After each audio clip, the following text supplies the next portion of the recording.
Հղի կինը գնում է վերջ դնելու բռնություններով նվաստացումներով լի ամուսնությանը։ Բայց դատական նիստին հասնելուն պես նրան դաժան ու անսպասելի հուզական հարված է սպասվում։ Անցյալից մի կերպարի ներկայությունը փոխում է ամեն ինչ աչքի թարթման մեջ։ Եվ վերամիավորումը, որը պետք է ցավ բերեր, կարող է դառնալ փրկության սկիզբ։ Եթե այս պատմությունը ձեզ հետաքրքրեց, մի մոռացեք բաժանորդագրվել ալիքին նշել, թե որ քաղաքից եք դիտում։ Շարունակենք։ Առավոտը ծանր իջավ Երանի վրա։ Մոխրագույն երկինքը կարծես ազդարարում էր, որ այդ օրը սովորական չի լինելու, որ մայրաքաղաքի կենտրոնական դատարանի սառը դահլիճներում սովորականից այն կողմ ինչ-որ բան է տեղի ունենալու։ Անահիտ Սարգսյանն արթնացավ այն նույն զգացողությամբ, որն ամիսներ շարունակ ուղեկցում էր իրեն կրծքավանդակի սեղմոց, որը ոչ միայն անհանգստություն էր, այլ իր մեջ մի կյանք կրելու ծանրություն, մինչ նա դիմակայում էր այն ամենի փլուզմանը, ինչը մի ժամանակ տուն էր կոչում։ Հղիության 7-րդ ամսում նրա մարմինը ցույց էր տալիս այն փոփոխությունը, որին ծանոթ է յուրաքանչյուր հղի կին, բայց նրա աչքերը այլ պատմություն էին պատմում։ Դրանք հոգնած աչքեր էին, նշանավորված անքուն գիշերներով, զսպված արցունքներով միայնությամբ, որը ոչ մի կլոր փորիկ չէր կարող լցնել։ Նա այդ առավոտ զգուշությամբ հագնվեց, ընտրելով մուգ կապույտ զգեստ, որը մի փոքր թաքցնում էր հղիության ծավալը, ոչ թե ամոթից, այլ անգիտակցական փորձից, պաշտպանվելու այն հայացքներից, որոնք, գիտեր, պիտի ստանար։ Քաղաքի արաբկիր վարչական շրջանում վարձակալած բնակարանը փոքր էր, բայց իրենն էր։ Ամիսներ շարունակ իր դեռս ամուսնու, Դավիթ Մելիքյանի կողմից վերահսկվող հարկի տակ ապրելուց հետո այդ համեստ տարածքը շատ ավելին էր խորհրդանշում, քան 4 պատերն ու մի քանի պարտքով վերցրած կահույքը։ Այն խորհրդանշում էր ազատություն, թեկուզ խարանված ֆինանսական անապահովությամբ գալիքի հանդեպ վախով։ Անահիտը նայեց հեռախոսին, տեսավ իր փաստաբանի, պարոն Վարդան Ավետիսյանի հաղորդագրությունը։ Միջին տարիքի, ալեխառն մազերով մի հանգստությամբ, որը նա դեռ չէր հասկանում, թե որտեղից է գալիս։ Հաղորդագրությունը կարճ էր ու հստակ։ Ժամը 9-ին կսպասեմ քեզ դատարանի մուտքի մոտ։ Մի անհանգստացիր, միասին կլուծենք այս հարցը։ Նա խորը շունչ քաշեց, ձեռքը դրեց որովայնին զգաց երեխայի թեթ հարվածը։ Կարծես իր ներսի փոքրիկ էակը գիտեր, որ պետք է իրեն ուժ տա։ Քաղաքի մյուս ծայրում, կենտրոնում, հյուսիսային պողոտայի մոտ գտնվող փենթհաուսում, Դավիթ Մելիքյանն ավարտում էր իտալական փողկապն ուղղելը հայելու առաջ։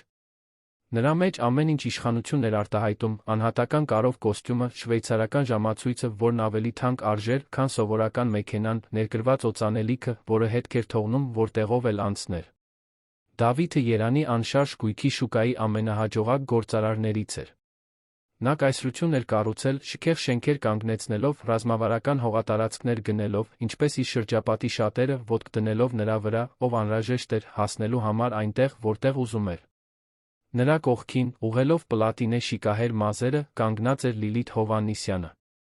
26 տարեկան, թանկարժեք մարզասրահներում կոփված մարմնով, հագուստով, որն ավելի շատ ուշադրություն էր գոռում, քան պարզապես հագցնում։ Նա այն ամենն էր, ինչ Անահիտը չէր շռայլ, մինչ ամբարտավանություն ինքնավստահ լիովին գիտակից այն իշխանության, որը գործադրում էր Դավթի վրա։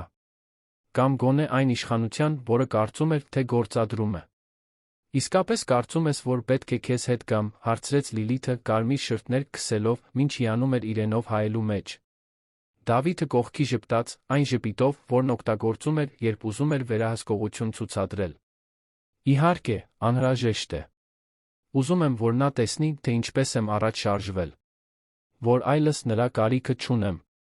Որքան նա իրեն աննշան զգա, այնքան ավելի արագ կստորագրի այս թղթերն ու դուրս կգա կյանքիցս։ Իսկ երեխան, հարցրեց Լիլիթը, ուղղելով կարմիր զգեստի ուսակապը, որը միտումնավոր էր ընտրել այդ նիստի համար։ Զգեստ, որն ավելի հարմար կլիներ գիշերային խնջույքի, քան դատարանի նման պաշտոնական միջավայրի համար։ Երեխան ոչինչ չի փոխում, սառնորեն պատասխանեց Դավիթը։ Դնդ թեստերը կապացուցեն, որ իմն է, ես կանեմ այն նվազագույնը, ինչ օրենքը պահանջում է։ Ալիմենտ, 2 շաբաթը 1 այցելություններ, եթե ժամանակ ունենամ։ Ոչինչ ավելին։ Թող ինքը իր գլխի ճարը տեսնի։ Դատարանը սկսում էր լցվել, երբ Անահիտն իջավ տաքսիից, որը նրան այնտեղ էր բերել։ Պարոն Ավետիսյանն արդեն սպասում էր նրան մուտքի մոտ, իր ժամանակի ընթացքում մաշված կաշվե պայուսակով հանգստացնող ժպիտով։ Նա տարբերվում էր բոլոր այն փաստաբաններից, որոնց նա պատկերացնում էր։ Չէր օգտագործում բարդ բառեր տպավորելու համար, չէր խոստանում անհնարին հաղթանակներ, բայց նրա մեջ ինչ-որ բան կար, որը վստահություն էր ներշնչում։ «Բարի լույս, Անահիտ։ Ինչպե՞ս եք ձեզ զգում», հարցրեց նա, նրան դիտելով անկեղծ ուշադրությամբ։ «Լարված», խոստովանեց նա, ձայնը դուրս գալով ավելի թույլ, քան կցանկանար։ «Վախենում եմ, թե նա ինչ կանի այնտեղ։ Դավիթն ամեն ինչի ընդունակ է, երբ իրեն հակառակվում են»։ Պարոն Ավետիսյանը թեթակի ձեռքը դրեց նրա ուսին, հայրական հարգալից ժեստով։ «Գիտեմ, որ դժվար է, բայց պետք է վստահեք գործընթացին։ Ճշմարտությունը միշտ իր ճանապարհն է գտնում, նույնիսկ եթե դա ժամանակ է պահանջում։ Եվ այսօր դուք մենակ չեք»։ Նրանք բարձրացան դատարանի աստիճաններով, անցնելով միջանցքներով, որտեղից հին թղթի սառած սուրճի հոտ էր գալիս։ Անահիտը զգաց, որ երեխան նորից շարժվեց, կարծես նայել էր անհանգիստ գալիքից։ Երբ հասան դատական նիստերի դահլիճ, նա տեսավ, որ մի քանի մարդ արդեն սպասում էր, քարտուղարուհին թղթեր էր դասավորում, սպիտակ մազերով մի պարոն նստած էր դահլիճի խորքում, երիտասարդ պրակտիկանտուհին նոթատետրով։ Այդ ժամանակ դուռը նորից բացվեց, Դավիթը ներս մտավ։ Ոչ մենակ։ Նրա կողքին, կարծես պոդիումի վրա քայլեր, Լիլիթը համոզվեց, որ իր ներկայությունը նկատելի է։ Կարմիր զգեստը ուշադրություն էր գրավում, բարձրակրունկները արձագանքում էին սառը հատակին, ինքնահավան ժպիտը, որը նա ուղղեց Անահիտին, լուռ, բայց չափազանց սուր զենք էր։ Անահիտը մի պահ զգաց, որ աշխարհը պտտվում է։ Ոչ թե Դավթի ներկայությունից, որին նա արդեն սպասում էր, այլ այն կնոջը դահլիճ բերելու դիտավորյալ դաժանությունից, որը պետք է լիներ իրավական լուծման վայր, ոչ թե անձնական նվաստացման։ Պարոն Ավետիսյանը նկատեց իր հաճախորդի մարմնի լարվածությունը, հակվեց շշնջալու։ Խորը շնչիր։ Նա ուզում է, որ հավասարակշռությունից դուրս գաս։ Այդ հաճույքը նրան մի պատճառիր։ Դավիթն ու իր փաստաբանը, պարոն Տիգրան Սահակյանը, մի մարդ, որը հայտնի էր սկանդալային գործեր պաշտպանելով անհավանական հոնորարներ պահանջելով, նստեցին սեղանի հակառակ կողմում։ Լիլիթը տեղավորվեց հետի շարքում, բայց այնպիսի դիրքում, որտեղ Անահիտը կարող էր նրան հիանալի տեսնել։ Դա միտումնավոր էր։ Այնտեղ ամեն ինչ հաշվարկված էր վիրավորելու համար։ «Բարի լույս», ասաց Դավիթը, ձայնը լի կեղծ սիրալիրությամբ։ «Անահիտ, հոգնած տեսք ունես։ Հղիությունը հեշտ չի տրվում, երի»։ Նա չպատասխանեց։ Պարոն Ավետիսյանը միջամտեց, նախքան որևէ բառ դուրս կգար։ «Եկեք կենտրոնանանք այն պատճառի վրա, որի համար այստեղ ենք, պարոն Մելիքյան։ Դատավորը դեռ չէր եկել»։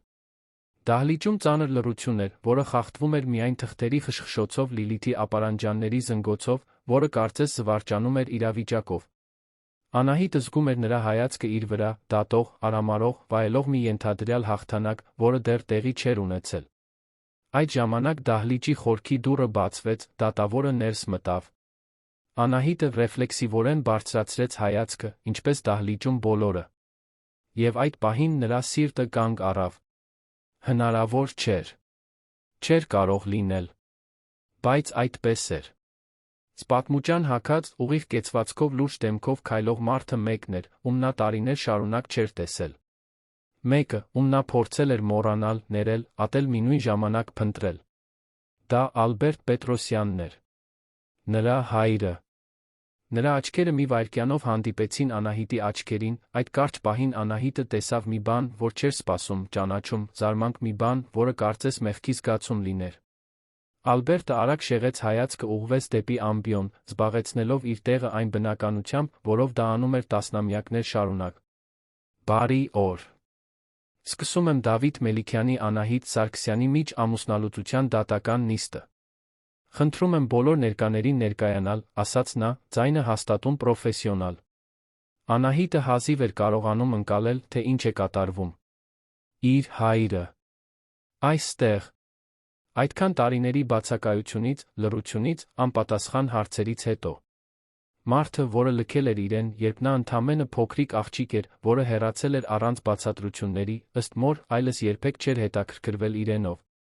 Եվ հիմա ճակատագիրը կամ տիեզերքի ինչ-որ դաժան հեգնանք նրան այստեղ էր դրել, որպես իր ամուսնալուծության հարցը որոշող դատավոր։ Պարոն Ավետիսյանը նկատեց Անահիտի դեմքի փոփոխությունը։ Նա բավականաչափ դիտունակ էր, հասկանալու համար, որ այդ պահի բնական լարվածությունից բացի, այլ բան էլ էր կատարվում։ Նա հակվեց, շշնջաց. Դուք ճանաչում եք դատավորին։ Անահիտը չկարողացավ պատասխանել։ Պարզապես թեթակի գլխով արեց մի ժեստ, որը ոչ հաստատում էր, ոչ ժխտում։ Դա մաքուր շփոթություն էր։ Նիստը սկսվեց ստանդարտ ընթացակարգերով։ Կողմերի նույնականացում, պահանջների ընթերցում, գույքի բաժանման առաջարկների ներկայացում։ Դավիթն ամբարտավան էր իր արտահայտություններում, ընդհատում էր սեփական փաստաբանին, ընդգծելու համար, որ չի զիջի ոչինչ, ինչը իրենն է համարում, որ տունը, որտեղ Անահիտն ապրում էր նախկինում, իր սեփականությունն է, որ նա պետք է բավարարվի նվազագույն ալիմենտով։ Օգտվելով առիթից ուզում եմ նշել, ասաց Դավիթը դատավորին դիմելով կեղծ համակրանքի ժպիտով, որ այս հղիությունը նրա փորձն էր ինձ պահելու։ Ես հիմա երեխաներ չէի ուզում, նա դա գիտեր։ Բայց ինչ է, երեխան ճանապարհին է, ես կկատարեմ իմ օրինական պարտականությունները, ոչինչ ավելին։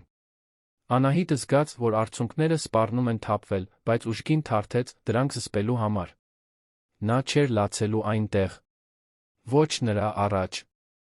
Ոչ այն կնոջ առաջ, որը դահլիճի խորքում ժպտում էր, կարծես ներկայացում դիտեր։ Այդ ժամանակ Ալբերտը դեռ ամբիոնում ուղիղ նայեց Դավթին, խոսեց մի վճռականությամբ, որը կարծես ավելին էր պարունակում, քան պարզապես դատական իշխանություն։ Պարոն Մելիքյան, այս դահլիճում մենք բոլորին հարգանքով ենք վերաբերվելու։ Տիկին Սարգսյանը մեղադրյալ չէ, հակառակորդ չէ։ Նա իր երեխային սպասող մայր է, արժանի է ամենայն հարգանքի։ Խնդրում եմ չափավորել ձեր խոսքերը։ Դավիթը կարծես զարմացավ նկատողությունից, բայց հեգնական ժպիտով գլխով արեց։ Լիլիթը, հետում, աչքերը տնկեց։ Նիստը շարունակվեց, բայց դահլիճի լարվածությունը կարծես րոպե առ րոպե աճում էր։ Անահիտը փորձում էր կենտրոնանալ փաստաբանի հարցերի, պարոն Ավետիսյանի առաջարկների վրա, բայց նրա հայացքը համառորեն վերադառնում էր ամբիոնի մարդուն։ Իր հորը։ Մարդուն, ում հետ վերամիավորումը նա այնքան շատ էր պատկերացրել։ Եվ հիմա նա այնտեղ էր, այնքան մոտ մի նույն ժամանակ այնքան հեռու, բաժանված տասնամյակների լռությամբ մի պատմուճանով, որը թույլ չէր տալիս նրան պարզապես հայր լինել։ Այդ ժամանակ Լիլիթը, հոգնած միայն դիտելուց, որոշեց միջամտել։ Նա բարձրացավ աթոռից, ուղղեց մազերը, քայլեց դեպի առաջ, կարծես այնտեղ լինելու բոլոր իրավունքներն ունենար։ Ներողություն, ասաց նա, ձայնը բարձր սադրիչ։ Ես ուղղակի ուզում էի մի բան պարզաբանել։ Այս կինը ոչ մի բանի զոհ չէ։ Նա շատ լավ գիտեր, թե ինչի մեջ է մտնում, երբ ամուսնանում էր Դավթի հետ։ Իսկ հիմա այս ամբողջ տեսարանն է սարքում, այս խեղճի դեմքն է ընդունել, միայն այն պատճառով, որ չկարողացավ նրան պահել։ Իսկ ես կարողացա։ Հաջորդած լռությունը խլացուցիչ էր։ Պարոն Ավետիսյանն անմիջապես ոտքի կանգնեց։ Հարգելի դատավոր, այս անձը իրավասու չէ խոսելու այս նիստում։ Խնդրում եմ նրան դահլիճից հեռացնել։ Ալբերտը նայեց Լիլիթին մի արտահայտությամբ, որը դժվար էր վերծանել։ Տիկին, դուք այս գործընթացի կողմ չեք։ Նստեք լուռ մնացեք, այլապես ստիպված կլինեմ խնդրել ձեզ հեռանալ։ Բայց Լիլիթն այն տեսակը չէր, որ հեշտությամբ հրամաններ ընդուներ։ Նա մի քայլ արեց դեպի սեղանը, որտեղ նստած էր Անահիտը, թունոտ ժպիտով ասաց. Կարծում ես, այս փորիկովդ ինչ-որ բանի կհասնես։ Կարծում ես, նրա խղճահարությունը կշահես։ Դավիթն այժմ իմն է, իսկ դու անցյալ ես։ Անահիտը զգաց, որ իր ներսում ինչ-որ բան կոտրվեց։ Դա այլս վախ չէր։ Դա զայրույթ էր։ Զայրույթ, որը գալիս էր ամիսներ շարունակ նվաստացումներ կուլ տալուց, գիշերները մենակ լաց լինելուց, դաժան խոսքեր լսելուց, անտեսանելի զգալուց։ Նա դանդաղ ոտքի կանգնեց, ձեռքերով հենվելով սեղանին։ Դու ոչինչ չգիտես իմ մասին։ Ոչինչ իմ անցածի մասին։ Եվ ես այստեղ քեզ հետ տղամարդու համար չեմ վիճում։ Ես այստեղ պայքարում եմ իմ որդու, իմ արժանապատվության, իմ ապագայի համար։ Եթե ուզում ես նրա հետ մնալ, մնա։ Բայց մի արի այստեղ, փորձելով ինձ նվաստացնել։ Դահլիճը լարված սպասումի մեջ էր։ Նույնիսկ Դավիթը կարծես զարմացավ Անահիտի արձագանքից։ Լիլիթին, սակայն, դուր չեկավ, որ իրեն հակադարձեցին։ Նա մեկ քայլ առաջ արեց, դեմքը կարմրած զայրույթից։ Կեղծավոր։ Դու ընդամենը մի շահամոլ ես, որը… Եվ այդ պահին դա տեղի ունեցավ։ Արագ անմիջ շարժումով Լիլիթը ոտքը բարձրացրեց ու ուժգին հրեց Անահիտին։ Հարվածը որովայնին էր։ Անահիտը հետ գնաց, ձեռքերն բնազդաբար պաշտպանելով որովայնը, ընկավ իր հետի աթոռին, դեմքը ցավից ծամածրված։ Դահլիճում քաոս տիրեց։ Պարոն Ավետիսյանը վազեց Անահիտին օգնելու։ Անկյունում կանգնած պրակտիկանտուհի Անուշը հանեց հեռախոսն ու նկարահանեց ամեն ինչ։ Սպիտակ մազերով պարոն Վահրամը վրդովված ոտքի կանգնեց, գոռալով, որ դա անհեթեթություն է։ Իսկ Ալբերտը, դատավորը, իջավ ամբիոնից մի շարժումով, որը բոլորին զարմացրեց։ Նա այլս անաչառ դատավոր չէր։ Նա հայր էր, որը տեսնում էր իր դստերը վտանգի մեջ։ Նա ուղիղ գնաց դեպի Անահիտը, ծնկի իջավ նրա կողքին, ձայնը դողալով. «Լավ ես։ Երեխան լավ է»։ Անահիտը նայեց նրան, աչքերը լի արցունքներով, այդ պահին բոլոր վիրավորանքները, բացակայության բոլոր տարիները, բոլոր անպատասխան հարցերը կարծես չնչին թվացին այն ցավի դիմաց, որը նա զգում էր։ «Հայրիկ», շնջաց նա, ձայնը խեղդված։ Դավիթը գունատվեց։ Լիլիթը սառեց։ Ամբողջ դահլիճը կարծես կանգ առավ ժամանակի մեջ։ Եվ այդ պահին Անահիտը զգաց, որ ինչ-որ տաք բան է հոսում իր ոտքերով։ Նա ներք նայեց ու տեսավ արյուն։ Շատ չէր, բայց բավական էր, որ սարսափը պատի իր սիրտը։ «Իմ երեխան», մրմնջաց նա, արցունքները վերջապես անզուսպ թափվելով։ «Իմ երեխան»։ Ալբերտը, դեռ նրա կողքին ծնկած, նայեց քարտուղարուհուն։ «Շտապ օգնություն կանչեք»։ «Հիմա»։ Հետո նա հայացքը դարձրեց Անահիտին, տարիների մեջ առաջին անգամ նա դատավոր չէր։ Նա այն հայրն էր, որին Անահիտը կորցրել էր։ «Ամեն ինչ լավ կլինի։ Խոստանում եմ։ Ես թույլ չեմ տա, որ քեզ կամ իմ թոռանը որևէ բան պատահի»։ Դահլիճը շոկի մեջ էր։ Դավիթը փորձեց ինչ-որ բան ասել, բայց պարոն Ավետիսյանը կանգնեցրեց նրան։ «Մի մտածիր անգամ հիմա բերանդ բացելու մասին։ Դու այս կինը հենց նոր ծանրագույն արարք եք կատարել այս բոլոր վկաների առաջ»։ Լիլիթը, հասկանալով իրավիճակի լրջությունը, փորձեց արդարանալ։ «Ես ոչինչ չեմ արել»։ Նա սադրեց։ Նա։ Բայց ոչ ոք չէր լսում։ Անուշը, պրակտիկանտուհին, արդեն ուղարկում էր տեսանյութը իր ղեկավարին։ Վահրամը, թոշակառու պարոնը, արդեն խնդրում էր ցուցմունք տալ։ Իսկ Ալբերտը, բռնած Անահիտի ձեռքը, զգում էր բոլոր այն տարիների ծանրությունը, որոնք հեռու էր անցկացրել նրանից, փլվում էին իր ուսերին։ Շտապ օգնությունը րոպեների ընթացքում հասավ։ Անահիտին դրեցին պատգարակի վրա, դեռ գիտակից, դեռ վախեցած։ Ալբերտը բռնեց նրա ձեռքը մինչ վերջին պահը, նախքան նրան տանելը։ «Ես այնտեղ կլինեմ», ասաց նա, ձայնը հաստատուն։ «Կարող ես վստահել ինձ»։ Երբ դատարանի դռները փակվեցին շտապօգնության մեքենայի հետից, Ալբերտը վերադարձավ դատական նիստերի դահլիճ։ Բայց հիմա նա այլս այն դատավորը չէր, որը սկսել էր այդ նիստը։ Նա մի մարդ էր, որը փոխվել էր բացահայտումից նրան պաշտպանելու հրատապությունից, ում տարիներ առաջ չէր կարողացել պաշտպանել։ Նա նայեց Դավթին ու Լիլիթին, որոնք դեռ այնտեղ էին կանգնած, կարծես չհավատալով իրենց արածին։ «Այս նիստը դադարեցված է։ Իսկ դուք երկուս», նա վճռականորեն մատնացույց արեց, «պատասխան եք տալու այսօր այստեղ տեղի ունեցած ամեն ինչի համար»։ Դավիթը փորձեց բողոքել, բայց Ալբերտը ձեռքը բարձրացրեց։ «Այլս ոչինչ մի ասա։ Ամեն բառ, որ հիմա դուրս կգա քո բերանից, կարող է օգտագործվի քո դեմ։ Հիմա հեռացեք աչքիս առաջից, մինչ չեմ մոռացել, որ պատմուճան եմ հագել»։ Եվ մինչ նրանք հեռանում էին, Ալբերտը նստեց դատարկ ամբիոնին, ձեռքերը դեմքին դրած։ Այդքան տարի փախչելով անցյալից։ Այդքան տարի փորձելով համոզել ինքն իրեն, որ ճիշտ ընտրություն է կատարել, հեռանալով։ Եվ հիմա, մի երեքշաբթի առավոտ, Երանի դատարանի դահլիճում, այն ամենը, ինչ նա փորձել էր մոռանալ, վերադարձավ փոթորկի ուժգնությամբ։ Անահիտը հիվանդանոցում էր, մենակ վախեցած, կրելով ոչ միայն երեխա, այլ լքվածության մի ամբողջ կյանքի ծանրություն։ Իսկ նա, Ալբերտը, վերջապես հնարավորություն ուներ անելու այն, ինչ պետք է աներ շատ վաղուց։ Հայր լինել։ Ներկա լինել։ Պաշտպանել։ Եվ կարող չէր, թե ինչ էր ասում օրենքը, կարող չէր, թե ինչ էր պահանջում դատավորի էթիկայի կանոնագիրքը։ Նա այլս իր դստերը մենակ չէր թողնելու։ Ասացեք ինձ, թե ինչ կարծիքի եք այս պատմության մասին, ինչպես եք կարծում, այն կավարտվի։ Էրեբունի բժշկական կենտրոնը, որը Երանի հարավային մասի ամենալավ հագեցած հիվանդանոցներից մեկն էր, ընդունեց Անահիտին իրարանցման մեջ։ Բժիշկներ, բուժքույրեր, սպիտակ լուսավոր միջանցքներով շարժվող պատգարակներ։ Նրան անմիջապես տեղափոխեցին մանկաբարձական բաժանմունք, որտեղ հերթապահ անձնակազմն արդեն տեղեկացված էր իրավիճակի մասին։ Բժիշկ Արամ Մանուկյանը, այդ առավոտվա հերթապահ մանկաբարձը, անմիջապես անցավ գործի։ Տիկին Սարգսյան, ես պետք է, որ դուք հանգիստ լինեք։ Մենք կանենք բոլոր անհրաժեշտ հետազոտությունները համոզվելու համար, որ դուք երեխան լավ եք, ասաց նա մի ձայնով, որը փորձում էր հանգստություն փոխանցել, բայց որը Անահիտը գիտեր, թաքցնում էր անհանգստություն։ Նա պառկած էր պատգարակի վրա, դեռ հագին նույն մուգ կապույտ զգեստը, որն այդքան խնամքով ընտրել էր առավոտյան։ Հիմա այդ կտորը կարծես ցավոտ հիշեցում լիներ, թե ինչպես էր օրը սկսվել հույսով ավարտվել մղձավանջով։ Նրա ձեռքերը դողում էին, մինչ նա շոյում էր որովայնը, փորձելով զգալ երեխայի որ է շարժում։ Նա լավ է։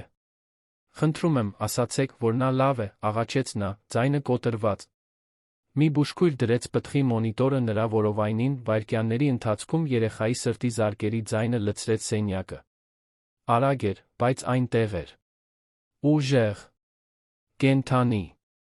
Անահիտը փակեց աչքերը, թույլ տվեց, որ արցունքներն ազատ հոսեն։ Փառք Աստծո, շշնջաց նա։ Բժիշկ Մանուկյանն ուշադրությամբ զննեց մոնիտորը։ Սիրտը լավ է բաբախում, բայց մենք կանենք ամբողջական ուլտրաձայնային հետազոտություն կստուգենք, արդյոք ընկերքի շերտազատում կամ այլ բարդություն չկա։ Ձեր ունեցած արյունահոսությունը կարող է պարզապես վախի հետանք լինել, բայց մենք պետք է համոզվենք։ Մինչ բժշկական անձնակազմն աշխատում էր, Անահիտն իրեն տարօրինակ կերպով մենակ էր զգում, նույնիսկ շրջապատված լինելով այդքան մարդկանցով։ Որտեղ կլիներ պարոն Ավետիսյանը։ Իսկ հա իրը։ Նա իսկապես ասաց, որ կգա։ Թե։ Դա պարզապես պահի ազդեցության տակ եղած արձագանք էր, պայմանավորված դատարանի դրամատիկ տեսարանով։ Նա այլս չգիտեր, թե ինչին հավատա։ Քաղաքի մյուս ծայրում Ալբերտ Պետրոսյանը դեռ դատարանում էր, բայց այլս ոչ ամբիոնում։ Նա գնացել էր իր առանձնասենյակ, որտեղ սովորաբար պատրաստվում էր նիստերին վերանայում գործերը։ Բայց այդ պահին նա չէր կարողանում մտածել ոչնչի մասին, բացի Անահիտի վախեցած դեմքից, նրա հագուստի արյունից, այն ծից, որով նա շշնջաց հայրիկ ցավի աղաչանքի խառնուրդով, որը խոցել էր տասնամյակների զգացմունքային զրահը։ Նա հանեց պատմուճանը, կախեց կախիչից, դիտելով այն, կարծես հագուստի մի կտոր, որը հանկարծ չափազանց ծանր էր դարձել կրելու համար։ Նրա հեռախոսը զանգեց։ Իր անմիջական օգնական Ռոբերտն էր։ Պարոն դատավոր, այնտեղ տեղի ունեցածը նկարահանվել է։ Արդեն դատախազության ձեռքին է։ Եվ ավելին, մամուլն սկսում է ակտիվանալ։ Ինչ-որ մեկը տեղեկություն է հայտնել, որ դատարանում հարձակում է եղել։ Ալբերտը խորը հոգոց հանեց։ Նա գիտեր, որ դա չէր մնա գաղտնի։ Մի դարաշրջանում, որտեղ բոլորը գրպաններում տեսախցիկներ ունեն, ոչինչ երկար գաղտնի չի մնում։ Փաստաթղթերը պատրաստիր։ Ես ինքնաբացարկ եմ հայտնելու այս գործը շարունակելուց։ Ակնհայտ է, որ ես անձնական կապ ունեմ կողմերից մեկի հետ։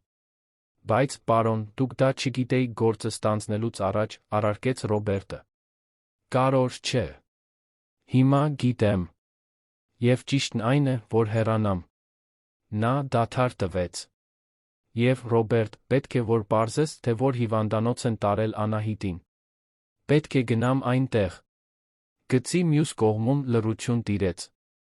Ռոբերտը տարիներ շարունակ ճանաչում էր դատավորին, երբեք չէր տեսել, որ նա այդքան անձնական վերաբերմունք ցուցաբերի որևէ գործի նկատմամբ։ Հասկանալի է, պարոն։ Կգտնեմ տեղեկությունը։ Մինույն ժամանակ կենտրոնի շքեղ բնակարանում Դավիթ Մելիքյանը այս ու այն կողմ էր քայլում, հեռախոսը կպած ականջին։ Նա խոսում էր իր փաստաբանի, պարոն Տիգրան Սահակյանի հետ, որը փորձում էր նրան հանգստացնել իրավաբանական բացատրություններով, թե ինչպես կարող են շրջել իրավիճակը։ Դավիթ, լսիր, դա քո զուգընկերուհու իմպուլսիվ արարքն էր, ոչ թե քոնը։ Դու չես կարող ուղղակիորեն պատասխանատվության ենթարկվել, ասում էր պարոն Սահակյանը, թե նրա ձայնը ավելի քիչ համոզմունք էր արտահայտում, քան իր խոսքերը։ Միամիտ մի եղիր, Տիգրան, գոռաց Դավիթը։ Ես նրան այնտեղ տարա։ Նրա կողքին էի։ Եվ որպեսի իրավիճակն ավելի վատանա, այն դատավորը պարզվեց Անահիտի հայրն է։ Հասկանում ես, դա ինչ է նշանակում։ Նա իր ողջ ազդեցությունը կօգտագործի ինձ ոչնչացնելու համար։ Լիլիթը նստած էր սպիտակ կաշվե բազմոցին, նրա կատարյալ մատնահարդարված եղունգները թխկթխկում էին կահույքի թին։ Ի տարբերություն Դավթի, նա կարծես զղջացած չէր։ Եթե նրա դեմքին ինչ-որ բան կար, դա զայրույթն էր, որ իրեն ընդհատել էին, որ իրեն նկատողություն էին արել։ Նա արժանի էր դրան, մրմնջաց Լիլիթը, ավելի շատ իր համար, քան որևէ մեկի։ Իրեն զոհի տեղ դնելով, այդ ամբողջ տեսարանը սարքելով։ Դավիթն անջատեց հեռախոսը, նայեց նրան մի արտահայտությամբ, որը խառնում էր զայրույթն ու անհավատությունը։ Դու իսկապես չես հասկանում քո արածի լրջությունը, այնպես չէ։ Դու հարձակվել ես հղի կնոջ վրա դատարանում, վկաների առաջ, երբ ամեն ինչ նկարահանվում էր։ Սա պարզապես չի անհետանալու։ Լիլիթը ոտքի կանգնեց, ուղղելով կարմիր զգեստը, որն այժմ կարծես շատ սխալ բանի նշան լիներ։ Ես արեցի այն, ինչ դու անելու քաջություն չունեցար։ Նրան իր տեղը դրեցի։ Եթե դու ի սկզբանե ավելի վճռական լինեիր, նա այս ամբողջ շոուն չէր սարքի։ Դավիթը գլուխը թափահարեց, առաջին անգամ հասկանալով, որ իր կողքի կինը այն դաշնակիցը չէր, որը պատկերացնում էր։ Նա ժամացույցով ռումբ էր։ Եվ նա հենց նոր պայթել էր իր դեմքին։ Վերադառնալով հիվանդանոց, Անահիտին տեղափոխել էին առանձին հիվանդասենյակ։ Ուլտրաձայնային հետազոտությունը ցույց տվեց, որ չնայած վախին, երեխան լավ էր։ Ընկերքի շերտազատում չկար, սրտի զարկերը շարունակում էին ուժեղ լինել։ Արյունահոսությունը առաջացել էր փոքր տրավմայից, բայց ոչինչ, որը վտանգեր հղիությունը։ Բժիշկ Մանուկյանը խորհուրդ տվեց առնվազն 1 շաբաթ բացարձակ հանգիստ ամենօրյա հսկողություն։ Բախտդ բերեց, Անահիտ։ Շատ բերեց, ասաց նա, մխիթարական ծով ձեռքը դնելով նրա ուսին։ Բայց պետք է հանգստանաս։ Սթրեսը, կտրուկ շարժումները կարող են վտանգավոր լինել հղիության այս փուլում։ Անահիտը շնորհակալություն հայտնեց, բայց նրա միտքն այլ տեղ էր։ Նա նայեց սենյակի դռանը, սպասելով։ Չգիտեր, ում կամ ինչու, բայց նրա կրծքում լուռ սպասում կար։ Եվ այդ պահին դուռը բացվեց։ Ալբերտն էր։ Նա ներս մտավ տատանվող քայլերով, կարծես վստահ չլիներ, թե արդյոք ցանկալի հյուր է։ Նա այժմ քաղաքացիական հագուստով էր, բաց գույնի վերնաշապիկ մուգ տաբատ։ Առանց պատմուճանի նա ավելի փոքր էր թվում, ավելի մարդկային, ավելի խոցելի։ Անահիտը լուռ դիտում էր նրան, չիմանալով ինչ ասել։ Նա կանգնեց մահճակալի մոտ, ձեռքերը գրպաններում, հայացքը նրա վրա։ Կարելի՞ է ներս մտնել, հարցրեց նա, ձայնը ցածր։ Անահիտը թեթակի գլխով արեց։ Այդ պահին չէր վստահում սեփական ձայնին։ Ալբերտը աթոռ քաշեց, նստեց մահճակալի կողքին, պահպանելով հարգալից, բայց ներկա հեռավորություն։ Ինչպե՞ս ես։ Իսկ երեխան։ Մենք լավ ենք, պատասխանեց Անահիտը, ձայնը դեռ թույլ։ Մեծ վախ էր, բայց մենք լավ ենք։ Լռություն։ Ծանր լռություն, լի միասին չապրված տարիներով, բաց թողնված ծննդյան օրերով, չմասնակցած ավարտական երեկոներով, չսրբված արցունքներով։ Ալբերտը նայեց սեփական ձեռքերին, կարծես ճիշտ բառեր փնտրեր մի տեղ, որն այդ հիվանդասենյակը չէր։ Անահիտ, ես, սկսեց նա, բայց կանգ առավ։ Ինչպես բացատրել բացակայության մի ամբողջ կյանքը մի քանի բառով։ Ինչպես ներողություն խնդրել մի բանի համար, որը վերադարձ չուներ։ Անահիտը ընդհատեց նրան, ձայնը զարմանալի վճռականություն ձեռք բերելով։ Ինչու գնացիր։ Հարցը պարզ էր, բայց կրում էր տասնամյակների ծանրություն։ Ալբերտը խորը շունչ քաշեց, իմանալով, որ չի կարող փախչել դրանից։ Այլս ոչ։ Ես վախկոտ էի, խոստովանեց նա, այդ բառերում անկեղծություն կար։ Երբ մայրդ ու ես բաժանվեցինք, ես կարիերայիս սկզբում էի։ Օրեր ու գիշերներ աշխատում էի, սովորում մրցույթների համար, գնում դասընթացների։ Եվ ես ինձ համոզեցի, որ դու ավելի լավ կլինես առանց ինձ, առանց բացակա հոր, որը միայն հանգստյան օրերին էր հայտնվում։ Մայրդ ընտանիք ուներ, հիմք ուներ։ Իսկ ես ունեի միայն հավակնություն ձախողվելու վախ։ Անահիտը զգաց, որ արցունքները վերադառնում են, բայց այս անգամ չզսպեց դրանք։ Կարծում ես, ես ավելի լավ էի առանց քեզ։ Գիտես, քանի անգամ եմ պատուհանի մոտ սպասել, մտածելով, որ կգաս ինձ տանելու։ Քանի գիշեր եմ լացել, մորս հարցնելով, թե ինչու դու ինձ չես սիրում։ Խոսքերը դանակների պես խոցեցին Ալբերտին։ Նա գլուխը խոնարհեց, անկարող դիմակայելու դստեր հայացքին։ Ես միշտ սիրել եմ քեզ, Անահիտ։ Միշտ։ Բայց ես երիտասարդ էի, եսասեր հիմար։ Կարծում էի, թե փողը կփոխհատուցի իմ բացակայությունը։ Ալիմենտ էի ուղարկում, նվերներ հատուկ օրերին, բայց երբեք չտվեցի այն, ինչ քեզ իսկապես պետք էր։ Իմ ներկայությունը։ Եվ երբ հասկացա իմ սխալը, արդեն շատ ուշ էր։ Դու արդեն մեծացել էիր, քո կյանքն ունեիր, իսկ ես չգիտեի, թե ինչպես վերադառնամ։ Անահիտը ձեռքի թիկունքով սրբեց արցունքները։ Նրա մի մասը ուզում էր գոռալ, ուզում էր այդ մարդուն սենյակից դուրս հանել, ուզում էր պատժել նրան իր կրած ողջ ցավի համար։ Բայց մյուս մասը, մի մաս, որի գոյության մասին նա նույնիսկ չգիտեր, պարզապես հայր էր ուզում։ Ուզում էր մեկին, որը կպաշտպաներ իրեն, որը կլիներ իր կողքին, երբ ամեն ինչ փլուզվեր։ Ինչպես հիմա։ Ես քո կարիքն ունեի, ասաց նա, ձայնը խեղդված։ Եվ դու այնտեղ չէիր։ Երբ ես ամուսնացա Դավթի հետ, երբ ամեն ինչ սկսեց սխալ գնալ, երբ նա սկսեց ինձ վերաբերվել այնպես, կարծես ես ոչինչ լինեի, ես հոր կարիք ունեի։ Եվ դու այնտեղ չէիր։ Ալբերտը գլուխը բարձրացրեց, Անահիտը տեսավ, որ նա էլ էր լացում։ Աննկատ, բայց լացում էր։ Գիտեմ։ Եվ ես չեմ կարող փոխել անցյալը։ Չեմ կարող ուղղել իմ սխալները։ Բայց կարող եմ այստեղ լինել հիմա։ Եթե դու ինձ թույլ տաս։ Եթե ինձ հնարավորություն տաս լինելու այն հայրը, որը պետք է լինեի շատ վաղուց։ Անահիտը նայեց նրան, իսկապես նայեց։ Տեսավ աչքերի շուրջ կնճիռները, ալեխառն մազերը, թեթակի դողացող ձեռքերը։ Նա պարզապես մարդ էր։ Սխալական, անկատար, զղջումներով լի։ Ինչպես ինքը պարզապես կին էր, որը փորձում էր գոյատել ավերված ամուսնությունից պաշտպանել իր ներսում կրող կյանքը։ Չգիտեմ, թե կարող եմ քեզ ներել, ասաց նա ցավոտ անկեղծությամբ։ Ոչ հիմա։ Գուցե երբեք ամբողջությամբ։ Բայց ես օգնության կարիք ունեմ։ Մեկի կարիք ունեմ։ Եվ եթե դու իսկապես պատրաստ ես այստեղ լինել, ապա ես ընդունում եմ։ Ալբերտը գլխով արեց, աննկատ։ Սրբելով աչքերը։ Ես կլինեմ։ Խոստանում եմ։ Եվ կանեմ ամեն ինչ, ինչ իմ ուժերի սահմաններում է, որպեսզի պաշտպանեմ քեզ իմ թոռանը։ Այդ պահին ինչ-որ բան փոխվեց։ Դա լիակատար ներում չէր, լիակատար հաշտություն չէր, բայց դա սկիզբ էր։ Մի փոքր աստիճան շատ երկար սանդուղքի վրա, որը երկուսով պետք է բարձրանային։ Սենյակի դուռը նորից բացվեց, պարոն Ավետիսյանը ներս մտավ, ձեռքին իր պայուսակը լուրջ արտահայտությամբ։ Անահիտ, եկա հենց կարողացա։ Ինչպե՞ս եք, հարցրեց նա, հետո նկատեց Ալբերտին։ Դատավոր Պետրոսյան։ Ալբերտը ոտքի կանգնեց։ Պարոն Ավետիսյան։ Ես հենց նոր խոսում էի իմ դստեր հետ։ Նա ընդգծեց դուստր բառը մի վճռականությամբ, որը պարզ էր դարձնում իր դիրքորոշումը։ Եվ ուզում եմ մի բան շատ պարզ դարձնել ձեզ, որպես նրա փաստաբանի։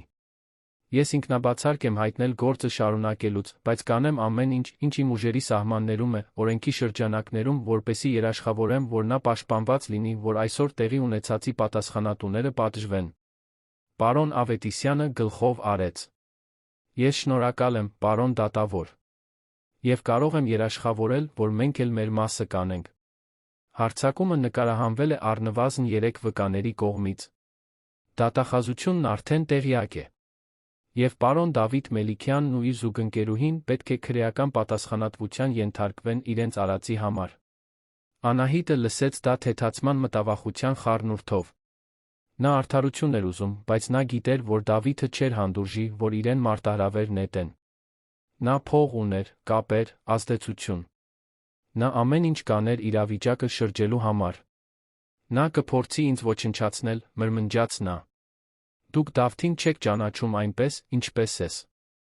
Նա ամեն ինչի ընդունակ է, երբ իրեն սպառնալիքի տակ է զգում։ Եվ դրա համար էլ դու մենակ չես դիմակայելու սրան, ասաց Ալբերտը, նորից նստելով։ Այսուհետ, ցանկացած քայլ, որ նա անի, ցանկացած ահաբեկման փորձ, պետք է իմ վրայով անցնի։ Եվ ես այլս այն մարդը չեմ, որը փախչում է մարտերից։ Պարոն Ավետիսյանը թեթակի ժպտաց։ Կարծես թե Անահիտը հզոր դաշնակից է ձեռք բերել։ Անահիտը նայեց հորը, տասնամյակների մեջ առաջին անգամ անվտանգության նման մի բան զգաց։ Դա կատարյալ չէր, իդեալական չէր, բայց դա ինչ-որ բան էր։ Դա ավելին էր, քան նա ուներ երեկ։ Այդ գիշեր, մինչ Անահիտը հանգստանում էր հիվանդանոցում բժշկական հսկողության տակ, դատարանում տեղի ունեցած միջադեպի մասին լուրերը սկսեցին տարածվել։ Տեղական լրատվական կայքերը աղոտ հոդվածներ հրապարակեցին ամուսնալուծության նիստում տեղի ունեցած խառնաշփոթի մասին։ Սոցիալական ցանցերի խմբերը մեկնաբանում էին հղի կնոջ նկատմամբ հարձակումը դատարանում։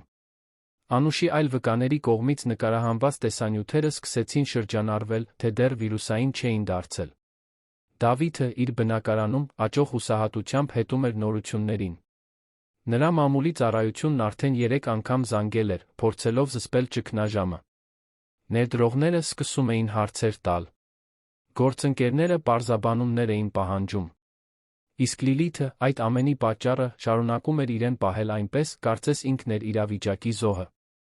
Ես պետք է հարցազրույց տամ, ասաց Լիլիթը, խախտելով բնակարանի լարված լռությունը։ Պետք է իմ տարբերակը պատմեմ։ Որ նա ինձ սադրեց, որ ես պարզապես պաշտպանվել եմ։ Դավիթը նայեց նրան, կարծես օտարի տեսներ։ Դու ոչ մի հարցազրույց չես տալու։ Դու արդեն բավականաչափ վնաս ես հասցրել։ Ամեն ինչ, որ հիմա ասես, միայն կվատթարացնի իրավիճակը։ Այդ դեպքում, ինչ ես ուզում, որ անեմ։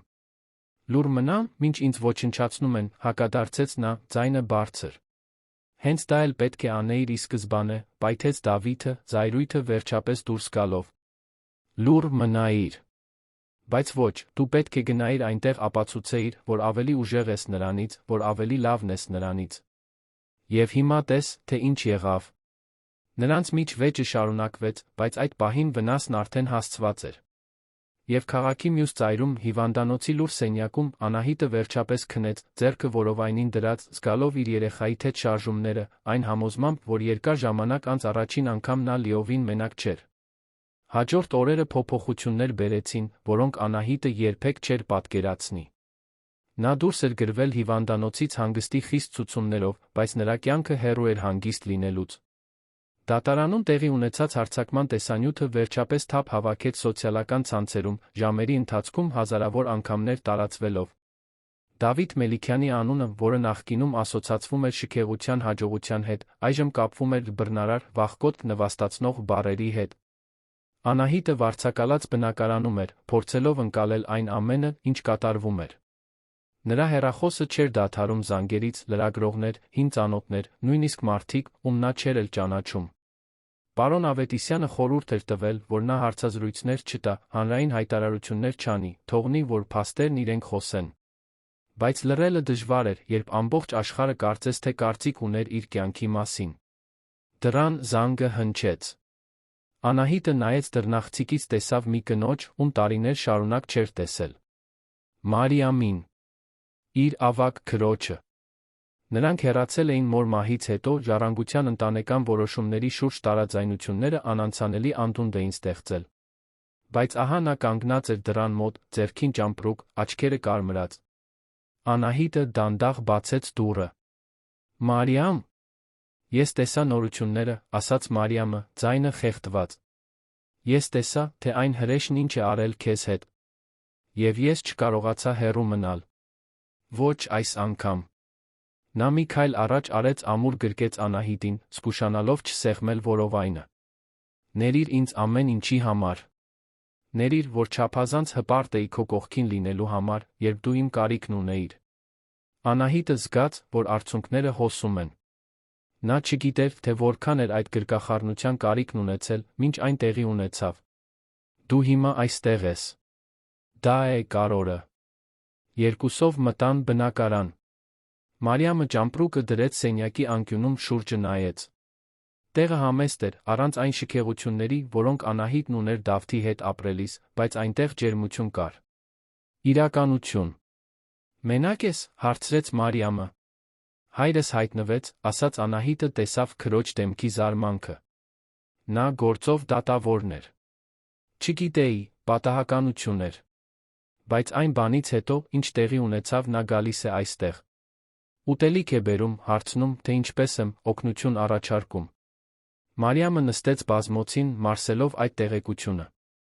Նա նույնպես իր վիրավորանքներն ուներ Ալբերտից, իր սեփական չլուծված հարցերը։ Իսկ դու վստահում ես նրան։ Անահիտը հոգոց հանեց։ Չգիտեմ։ Այսինքն նա բաներ է արել, որոնք ներում չունեն։ Բայց միևնույն ժամանակ նա այստեղ է։ Փորձում է։ Եվ ես չեմ կարող ժխտել, որ դա տարբերություն է տալիս։ Ուղղակի զգույշ եղիր, զգուշացրեց Մարիամը մեկի իմաստությամբ, ով արդեն շատ անգամներ հիասթափվել էր։ Երբեմն մարդիկ հայտնվում են, երբ հարմար է, անհետանում, երբ դժվարանում։ Գիտեմ, համաձայնեց Անահիտը։ Բայց հիմա ես նա քեզ ունեմ։ Եվ դա արդեն ամեն ինչ փոխում է։ Մինչ քույրերը խոսում էին, քաղաքի մյուս ծայրում Դավիթը բախվում էր բոլորովին այլ իրականության։ Նրա ընկերությունը Մելիքյան Construction-ը ճգնաժամի մեջ էր։ 3 խոշոր ներդրող չեղարկել էին պայմանագրերը։ Բանկը հետ էր կանգնել մի նոր նախագծի համար կարևոր ֆինանսավորումից։ Եվ ամենավատը, տնօրենների խորհուրդը ճնշում էր գործադրում, որ նա ժամանակավորապես հեռանա կառավարումից, մինչ իրավիճակը հանդարտվի։ Գրասենյակի նիստերի դահլիճում Դավիթը նայում էր կոստյումներով 5 տղամարդկանց, որոնք իրեն էին նայում անհանգստության դատապարտման խառնուրդով։ Նրանց թվում էր Արտաշես Գալստյանը, ամենահին գործընկերը, 70-ամյա մի մարդ, որը Դավթի խորհրդատուն էր եղել կարիերայի առաջին տարիներին։ Դավիթ, դու հասկանում ես իրավիճակի լրջությունը, ասաց Արտաշեսը, ձայնը հոգնած։ Մեր հեղինակությունը խարխլված է։ Հաճախորդները վերանայում են պայմանագրերը։ Խորհուրդը ճնշման տակ է բոլոր կողմերից։ Դու պետք է հեռանաս։ Հեռանամ, կրկնեց Դավիթը, անհավատությամբ։ Այս ընկերությունը ես եմ կառուցել։ Ես չեմ հեռանալու, որովհետև մի նախկին կին որոշել է դրամա սարքել։ Դրամը, միջամտեց տնօրենների խորհրդի մեկ այլ անդամ, բացահայտ զայրացած։ Դավիթ, տեսանյութ կա, թե ինչպես ես դու դիտում, թե ինչպես է քո զուգընկերուհին հարձակվում հղի կնոջ վրա։ Դա դրամա չէ, դա հանցագործություն է։ Եվ դա ոչնչացնում է այն ամենը, ինչ մենք կառուցել ենք։ Դավիթը բռունցքները սեղմեց։ Ես ոչինչ չեմ արել։ Դա նա էր, Լիլիթը։ Ես Անահիտին ձեռք չեմ տվել։ Բայց դու այնտեղ էիր, վճռականորեն ասաց Արտաշեսը։ Դու այդ կնոջը տարել ես դատարան, ամուսնալուծության նիստի։ Դու ստեղծել ես միջավայրը, որ դա տեղի ունենա։ Եվ հիմա, ուզես թե չուզես, դու պատմության մասն ես։ Եվ այդ պատմությունը մեզ ոչնչացնում է։ Երկար քննարկումից հետո Դավիթը ստիպված եղավ ընդունել 3 ամսվա ժամանակավոր հեռացումը։ Նա լքեց կորպորատիվ շենքը, իրեն զգալով դավաճանված, նվաստացված, կատաղած։ Եվ առաջին մարդը, ում նա մեղադրեց, իհարկե, Անահիտն էր։ Ամեն ինչ նրա մեղքով էր։ Դատարան գնալու, այդ տեսարանը սարքելու, դատավոր հայր ունենալու համար, որն այժմ իր ազդեցությունն օգտագործում էր իր դեմ։ Նրա մտքում ինքն էր զոհը։ Իսկ զոհերին վրեժ է պետք։ Լիլիթն իր հերթին բախվում էր սեփական հետանքներին։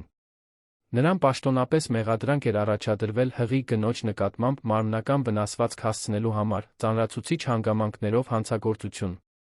Նրա փաստաբանը, մի թանկարժեք մարդ, որին Դավիթն էր վճարում, փորձում էր պաշտպանություն կառուցել հուզական սադրանքի հիման վրա, պնդելով, որ Անահիտն էր առաջինը վիրավորել Լիլիթին։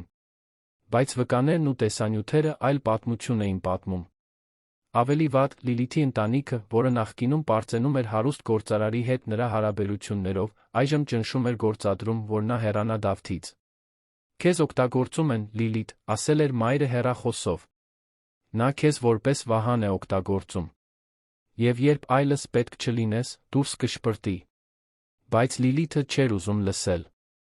Նա կառչել էր Դավթից, կարծես նա լիներ իր միակ փրկությունը, չնկատելով, որ նա նույնպես խեղդվում էր։ Դատարանում նոր դատավոր էր ստանձնել Անահիտի Դավթի ամուսնալուծության գործը։ Դատավոր Սոնա Հակոբյանը, մի դատավոր, որը հայտնի էր իր խստությամբ, անաչառությամբ։ Նա վերանայեց բոլոր փաստաթղթերը, լսեց վկաների ցուցմունքները, արագ ու վճռական որոշումներ կայացրեց։ Անահիտին տրվեց անհետաձգելի պաշտպանական որոշում։ Դավթին արգելվեց նրան մոտենալ 200 մետրից պակաս հեռավորության վրա։ Ժամանակավոր ալիմենտ սահմանվեց բարձր չափով, հիմնված գործարարի ապացուցված եկամուտների վրա։ Եվ քրեական գործ հարուցվեց ոչ միայն Լիլիթի, այլ Դավթի դեմ, որպես անգործության մեղսակից։ Երբ պարոն Ավետիսյանը նորությունները հայտնեց Անահիտին, նա չգիտեր ինչպես զգա։ Նրա մի մասը թեթացած էր, պաշտպանված օրենքով, բայց մյուս մասը գիտեր, որ դա միայն ավելի վտանգավոր, ավելի հուսահատ կդարձնի Դավթին։ Նա չի ընդունի սա, ասաց Անահիտը, նստած իր բնակարանի բազմոցին, Մարիամի կողքին։ Դուք չեք հասկանում։ Դավիթը շարժվում է վերահսկողությամբ։ Եվ հիմա նա կորցրել է ամեն ինչ։ Վերահսկողությունն իմ նկատմամբ, ընկերության նկատմամբ, իր հեղինակության նկատմամբ։ Նա կուզենա դա ինչ-որ կերպ վերականգնել։ Դրա համար էլ գոյություն ունեն պաշտպանական որոշումները, բացատրեց պարոն Ավետիսյանը, թե նրա արտահայտությունը ցույց էր տալիս, որ ինքն էլ էր անհանգիստ։ Ցանկացած անպատշաճ կապի փորձ, ցանկացած սպառնալիք, նա կձերբակալվի։ Բայց Անահիտը Դավթին ավելի լավ էր ճանաչում, քան ցանկացած փաստաբան։ Նա գիտեր, որ նա բավականաչափ խելացի է, ակնհայտ քայլեր չանելու համար։ Նա կաշխատեր ստվերում, կմանիպուլացներ իրավիճակները, կօգտագործեր երրորդ անձանց։ Այդպես էր նա գործում բիզնեսում, այդպես էլ կգործեր իր դեմ։ Եվ նա ճիշտ էր։ 3 օր անց Անահիտը տարօրինակ զանգ ստացավ։ Մի կին էր, որը ներկայացավ որպես սոցիալական աշխատող, պնդելով, որ անանում բողոք կա Անահիտի բնակության պայմանների վերաբերյալ կասկածի տակ դնելով նրա նորածնին խնամելու կարողությունը։ Անահիտը ցնցվեց։ Բողոք։ Ինչ բողոք։ Ո՞վ է արել։ Կինը խուսափողական էր, բայց տնային այց նշանակեց։ Երբ պարոն Ավետիսյանն իմացավ, նա անմիջապես կասկածեց Դավթին։ Նա փորձում է գործ կառուցել երեխայի ծնվելուց հետո խնամակալությունը պահանջելու համար, բացատրեց փաստաբանը։ Դա կեղտոտ ռազմավարություն է, բայց տարածված է բարդ ամուսնալուծությունների դեպքում։ Անահիտը զգաց, որ աշխարհը պտտվում է։ Նա չի կարող դա անել։ Նա չի կարող իմ որդուն ինձնից խլել։ Եվ չի խլի, ասաց Ալբերտը, այդ պահին մտնելով բնակարան։ Նա սովորություն էր դարձրել ամեն օր այցելել Անահիտին, միշտ ինչ-որ բան բերելով, ուտելիք, գրքեր, երբեմն պարզապես իր ներկայությունը։ Մենք կապահովենք, որ ամեն ինչ կատարյալ լինի այդ այցի համար։ Եվ ցույց կտանք, որ քո դեմ ցանկացած բողոք անհիմն է։ Մարիամը նայեց Ալբերտին մի արտահայտությամբ, որը դժվար էր վերծանել։ Դա առաջին անգամն էր, որ նա տեսնում էր նրան Անահիտի կյանք վերադառնալուց հետո։ Ուրեմն դու այն հայրն ես, որը վերջապես որոշեց հայտնվել, ասաց նա, չփորձելով թաքցնել ձայնի հեգնանքը։ Ալբերտը դիմացավ նրա հայացքին։ Ես այն հայրն եմ, որը փորձում է ուղղել իր սխալները։ Եվ գիտեմ, որ հեշտ չի լինելու քո հարգանքը վաստակել, Մարիամ։ Բայց ես այստեղ եմ Անահիտի, իմ թոռան համար, չեմ հանձնվելու։ Լարված պահ եղավ, բայց Մարիամը վերջում հայացքը շեղեց։ Նա պատրաստ չէր ներելու, բայց նա չէր պատրաստվում խանգարել, որ Անահիտն ունենա այն աջակցությունը, որի կարիքն ուներ։ Սոցիալական աշխատողի այցը տեղի ունեցավ հաջորդ շաբաթ։ Կինը զննեց բնակարանի ամեն անկյուն, հարցեր տվեց Անահիտի եկամտի, հետծննդյան շրջանի պլանների, աջակցության ցանցի մասին։ Անահիտը պատասխանեց ամեն ինչին հանգիստ, ցույց տալով, որ Մարիամն իր հետ է ապրում, որ կանոնավոր բժշկական հսկողություն ունի, որ բնակարանը թե համեստ, մաքուր է, անվտանգ։ Վերջում սոցիալական աշխատողն իր նշումներն արեց հեռացավ, առանց շատ բացատրություններ տալու։ Բայց պարոն Ավետիսյանը, որը ներկա էր եղել ամբողջ այցի ընթացքում, վստահ էր թվում։ Նա ոչ մի սխալ բան չգտավ։ Զեկույցը քեզ համար բարենպաստ կլինի։ Բայց Անահիտը չէր կարողանում հանգստանալ։ Նա զգում էր, որ պատերազմի մեջ է, որտեղ չգիտեր թշնամու բոլոր զենքերը։ Եվ Դավիթը միշտ ավելի շատ ռեսուրսներ, ավելի շատ կապեր, ավելի շատ իշխանություն ուներ։ Այդ ժամանակ Ալբերտը մի առաջարկ արեց։ Անահիտ, ես տուն ունեմ։ Մեծ է, անվտանգություն ունի, ապահով թաղամասում է։ Դու Մարիամը կարող էիք տեղափոխվել այնտեղ։ Գոնե մինչ երեխայի ծնվելը իրավիճակի հանդարտվելը։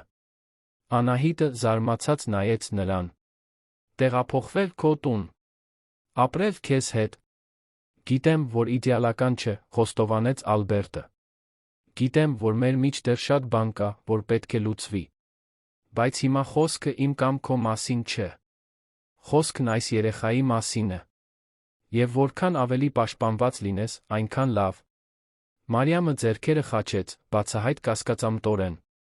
Իսկ դու ինչ ես շահում դրանից։ Խիղճդ մաքրում ես։ Ձացնում ես, թե ներկա հայր ես տասնամյակներ անց։ Ես շահում եմ իմ դստերը պաշտպանելու հնարավորությունը, պատասխանեց Ալբերտը, առանց տատանվելու։ Եվ եթե դա ինձ նա հնարավորություն է տալիս ապացուցելու, որ փոխվել եմ, որ սովորել եմ, ապա այո, գուցե դա նա իմ խիղճը մաքրելու մասին է։ Բայց հիմնականում դա ճիշտն անելու մասին է։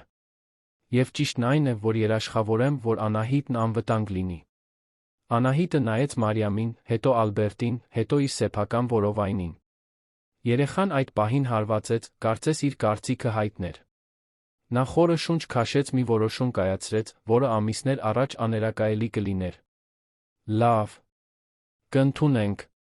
Բայց մի պայմանով, եթե որևէ պահի զգամ, որ սա չի ստացվում, որ դու փորձում ես վերահսկել իմ կյանքը կամ ինձ պարտական զգալ տալ, ես կգնամ։ Եվ դու չես փորձի ինձ կանգնեցնել։ Ալբերտը գլխով արեց։ Խոսք եմ տալիս։ Եվ այսպես քաոսի մեջ Անահիտս մեկ քայլ արեց դեպի մի կյանք, որը դեռ բացահայտում էր, թե ինչպիսին կլինի։ Նա տեղափոխվեց հոր տուն, որը կյանքի մեծ մասը բացակա էր եղել, քրոջ կողքին, ում հետ վիճել էր, փախչելով մի մարդուց, որը երդվել էր սիրել իրեն, բայց այժմ հետապնդում էր, իր ներսում կրելով մի կյանք, որը հույս-վախ էր ներկայացնում հավասար չափով։ Դավիթը, երբ իր տեղեկատուների միջոցով իմացավ տեղափոխության մասին, զգաց, որ զայրույթն էլ ավելի է աճում։ Անահիտն ամրանում էր, դաշնակիցներ էր ստեղծում, պատնեշներ էր կառուցում։ Իսկ ինքը, որը միշտ վերահսկողություն ուներ, տեսնում էր, թե ինչպես է իր կայսրությունը քար առ քար փլուզվում։ Նա նայեց Լիլիթին, որը քնած էր բազմոցին նրանց մեջ տեղի ունեցած հերթական վեճից հետո, հասկացավ, որ նա լուծումը չէր։ Երբեք չի եղել։ Նա պարզապես մեկ սխալ էր իր կատարած վատ ընտրությունների երկար ցուցակում։ Բայց Դավիթ Մելիքյանը պարտություններ ընդունող մարդ չէր։ Եվ եթե չէր կարող վերադարձնել Անահիտին, եթե չէր կարող ունենալ այն վերահսկողությունը, որը միշտ ունեցել էր, ապա գոնե կապահովեր, որ նա հասկանա, որ իր ճանապարհը կտրելը գին ունի։ Մի գին, որը նա պատրաստ էր ստիպել նրան վճարել։ Հաջորդ շաբաթները նախապատրաստությունների լարվածության հորցանուտ էին։ Անահիտն այժմ ապրում էր Ալբերտի տանը, Երանի հարավային մասի հանգիստ թաղամասում գտնվող ընդարձակ առանձնատանը։ Այնտեղ այգիներ կային, անվտանգություն մի խաղաղություն, որը նա երկար ժամանակ չէր զգացել։ Մարիամը ստանձնել էր հիմնական խնամողի դերը, ապահովելով, որ քույրը հանգստանա, լավ սնվի, անհրաժեշտից ավելի չլարվի։ Ալբերտն իր հերթին փորձում էր հավասարակշռել իր մասնագիտական պարտականությունները նոր ընտանեկան իրականության հետ։ Նա դատարանից վերադառնում էր երեկոյան անփոփոխ հարցնում.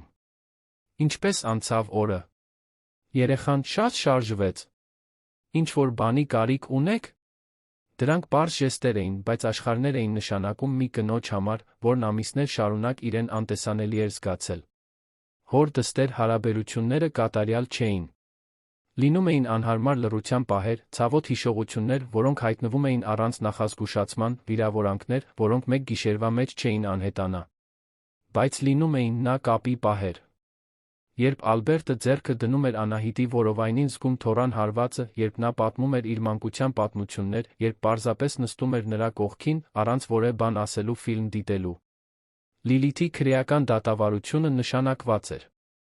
Դատախազությունը հավաքել էր համոզիչ ապացույցներ, 3 տարբեր տեսանկյուններից տեսանյութեր, որոնք հստակ ցույց էին տալիս հարձակումը, դատարանում ներկա վկաների ցուցմունքները, Անահիտի բժշկական եզրակացությունը, որը հաստատում էր տրավման։ Լիլիթը փորձեց գործարքի գնալ, բայց դատախազ Նարինե Գրիգորյանը անդրդվելի էր։ Հղի կնոջ նկատմամբ բռնությունը ծանր հանցագործություն է, պետք է օրինակելի լինի։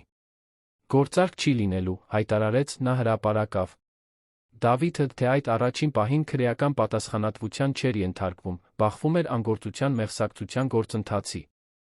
Բայց այն, ինչ իսկապես նրան ոչնչացնում էր, ոչ թե դատական դատավճռի հեռանկարն էր, այլ հասարակական դատապարտումը։ Նրա անունը դարձել էր բռնության հոմանիշ։ Կարոր պայմանագրեր չեղարկվեցին։ Երկարամյա ընկերները հեռացան։ Եվ նրա ընկերությունը, որը մի ժամանակ հաջողության խորհրդանիշ էր, այժմ սնանկության եզրին էր։ Մի առավոտ Դավիթն արթնացավ, շուրջը նայեց իր դատարկ բնակարանում։ Լիլիթը հեռացել էր 3 օր առաջ, տանելով իր իրերը, թողնելով միայն կարճ գրություն. Դու ինձ երբեք իսկապես չես սիրել։ Ես պարզապես նրան վիրավորելու միջոց էի։ Բայց վերջում վիրավորվեցիր դու։ Նա ճմրթեց թուղթը, նետեց աղբամանը։ Բայց բառերն արձագանքում էին նրա մտքում, որովհետև խորքում նա գիտեր, որ դրանք ճշմարիտ էին։ Պարոն Ավետիսյանը կարևոր հաղթանակ էր տարել ամուսնալուծության գործընթացում։ Դատավոր Սոնա Հակոբյանը որոշեց գույքի հավասար բաժանում, երաշխավորելով, որ Անահիտը ստանա ամուսնության ընթացքում ձեռք բերված ամեն ինչի կեսը, ներառյալ որոշ սեփականությունների մասնաբաժինը։ Դավիթը փորձեց վիճարկել, պնդելով, որ շատ բան ներդրել էր ամուսնությունից առաջ, բայց գրառումները հակառակն ապացուցեցին։ Նա կորցնում էր ոչ միայն կնոջը, այլ իր ունեցվածքի կեսը։ Ծննդաբերության օրը մոտենում էր։ Անահիտը մտավ հղիության 38-րդ շաբաթ, նրա մանկաբարձ բժիշկ Մանուկյանը խորհուրդ տվեց, որ նա ուշադիր լինի ծննդաբերության ցանկացած նշանի նկատմամբ։ Երեխայի սենյակը պատրաստվել էր Ալբերտի տանը, նոր կահույքով, որը նա անձամբ էր գնել։ Այնտեղ կար բաց գույնի փայտե օրորոց, կոմոդ, լի մանկական հագուստով, որը Մարիամն էր գնել, մեղմ լուսամփոփ, որը միջավայրը լուսավորում էր դեղին ջերմ լույսով։ «Ինչ ես անունը դնելու», հարցրեց Մարիամը մի երեկո, մինչ ծալում էր փոքրիկ մանկական հագուստները։ Անահիտը ժպտաց, շոյելով որովայնը։ «Գաբրիել։ Միշտ սիրել եմ այդ անունը։ Եվ նշանակում է լրաբեր, բարի լուրեր բերող։ Կարծում եմ, այն ամենից հետո, ինչ ես անցա, նա իսկապես բարի լուր է։ Գաբրիել Սարգսյան, Մարիամը փորձեց անունը բարձրաձայն։ Ինձ դուր եկավ։ Եվ նա սիրված կլինի, Անահիտ։ Շատ սիրված։ Գիտեմ, պատասխանեց Անահիտը, նրա ձայնում մի վստահություն կար, որը ամիսներ առաջ չկար։ Նա կմեծանա, իմանալով, որ սիրված է, որ ցանկալի է, որ կարևոր է։ Այն ամենը, ինչ ես կուզեի, որ ինչ-որ մեկն ինձ ասեր, երբ ես երեխա էի։ Ալբերտը, որը եկել էր լսել խոսակցության վերջը, կրծքում սեղմոց զգաց։ Անահիտի ամեն բառը իր ձախողումների հիշեցում էր, բայց նա իր թոռան հետ այլ կերպ վարվելու հնարավորություն։ Նա մտավ սենյակ, ասաց. Գաբրիելը կմեծանա, իմանալով, որ պապիկ ունի, որը կյանքը կտա նրա համար։ Եվ որ նույնիսկ իր մոր կյանքում ուշ հայտնվելով, ներկա կլինի նրա կյանքի ամեն պահին։ Անահիտը նայեց հորը, առաջին անգամ, ժպտաց անկեղծ երախտագիտությամբ։ Դա լիակատար ներում չէր, բայց դա ընդունում էր։ Դա խաղաղություն էր։ Ծննդաբերությունը սկսվեց նոյեմբերի մի անձրոտ առավոտ։ Անահիտն արթնացավ կանոնավոր կծկումներով արթնացրեց Մարիամին, որն իր հերթին արթնացրեց Ալբերտին։ Րոպեների ընթացքում նրանք ճանապարհին էին դեպի Երևանի բժշկական կենտրոն, նույն հիվանդանոցը, որտեղ Անահիտին սպասարկել էին հարձակումից հետո։ Այս անգամ, սակայն, պատճառը շատ ավելի ուրախալի էր։ Բժիշկ Մանուկյանը հերթապահում էր ժպիտով ընդունեց Անահիտին։ Ժամանակն է, Անահիտ։ Պատրաստ ես։ Պատրաստ եմ, պատասխանեց նա, այս անգամ նրա ձայնում վախ չկար։ Վճռականություն կար։ Ծննդաբերությունն արագ առանց բարդությունների անցավ։ Գաբրիելը ծնվեց առավոտյան ժամը 6-ին, 3 կիլոգրամ 400 գրամ քաշով, ուժեղ լացով, որը սենյակը կյանքով լցրեց։ Երբ երեխային դրեցին Անահիտի գիրկը, նա այնքան ուժեղ սիրո ալիք զգաց, որ նույնիսկ ցավեց։ Դա իր որդին էր։ Իրենը։ Եվ ոչ ոք, բացարձակապես ոչ ոք, նրան իրենից չէր խլի։ Ալբերտն ու Մարիամը կարողացան մտնել սենյակ քիչ անց։ Պապիկը մոտեցավ զգույշ քայլերով, աչքերը խոնավացած։ Կարելի՞։ Հարցրեց նա, ձեռքերը մեկնելով։ Անահիտը գլխով արեց, Ալբերտը առաջին անգամ գրկեց Գաբրիելին։ Երեխան այնքան փոքր էր, այնքան փխրուն, այնքան կատարյալ։ Բար, Գաբրիել։ Ես քո պապիկն եմ։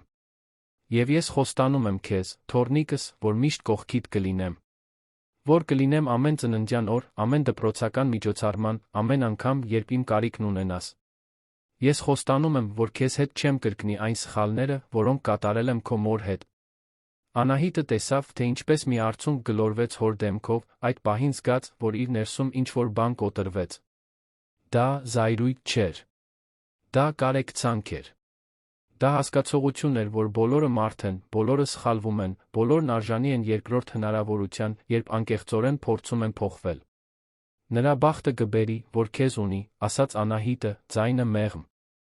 Լիլիթի դատավարությունը տեղի ունեցավ Գաբրիելի ծնվելուց 2 շաբաթ անց։ Անահիտը չներկայացավ, բայց պարոն Ավետիսյանը ներկայացրեց նրա գրավոր ցուցմունքը։ Դատավճիռը մեղադրական էր։ Լիլիթը դատապարտվեց 2.5 տարվա ազատազրկման, հղի կնոջ նկատմամբ մարմնական վնասվածք հասցնելու ծանրացուցիչ հանգամանքով։ Նա դատապարտվեց Անահիտին զգալի բարոյական վնասի փոխհատուցում վճարելու։ Դավիթը, թե այդ գործընթացում քրեական պատասխանատվության չենթարկվեց, իր արարքների հետանքներին բախվեց այլ ձերով։ Նրա ընկերությունը ամիսներ անց սնանկ ճանաչվեց։ Նա կորցրեց իր սեփականությունների մեծ մասը, պարտքեր դատական համաձայնություններ վճարելու համար։ Եվ ամենակարևորը, կորցրեց այն հարգանքի վերջին նշույլները, որոնք դեռ ուներ շուկայում։ Մի երեկո Անահիտը Ալբերտի տան այգում էր, Գաբրիելին գրկած, երբ նրա հեռախոսը զանգեց։ Անծանոթ համար էր։ Նա տատանվեց, բայց պատասխանեց. Ալո։ Անահիտ, ես եմ։ Դավիթը։ Հաջորդած լռությունը ծանր էր։ Անահիտը չէր խոսել նրա հետ դատարանի այն օրվանից։ Ինչ ես ուզում։ Ես ուզում էի խնդրել տեսնել Գաբրիելին, ասաց Դավիթը, նրա ձայնում ինչ-որ այլ բան կար։ Ամբարտավանություն չէր։ Պարտություն էր։ Գիտեմ, որ արժանի չեմ։ Գիտեմ, որ ամեն ինչ փչացրի։ Բայց նա իմ որդին է։